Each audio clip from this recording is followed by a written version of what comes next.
په کندوز او بلخ کې د طالبانو خوندور اقدام. طالبانو د غاصبانو له منګلو د دولتي ځمکو د راګرځولو کار پیل کړی.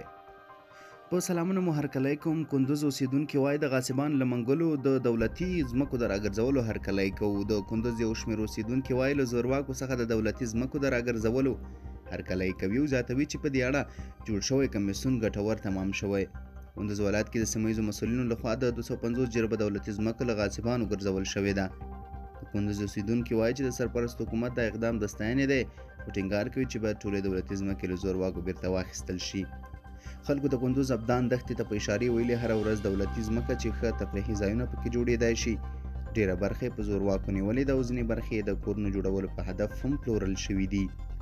د کندوز ځایي چارواکو ویلي په دې ولایت کې د دولتي ځمکو د بیرته راګرځولو لپاره یو کمیسیون جوړ کړی چې تر دې مهاله یې شاوخوا 15,000 جربه ځمکه ثبت او تثبیت کړې ده. دغه ولایت د کرنې، اوبو لګونې او مالدارۍ ریاست رئیس مولوي محمد امان الله حسن رسنیو ته ویلي چې تر دې مهاله 250 شاوخوا کې دولتي ځمکو له غاصبانو بیرته راګرځولې دي چې دا بهیر جریان لري.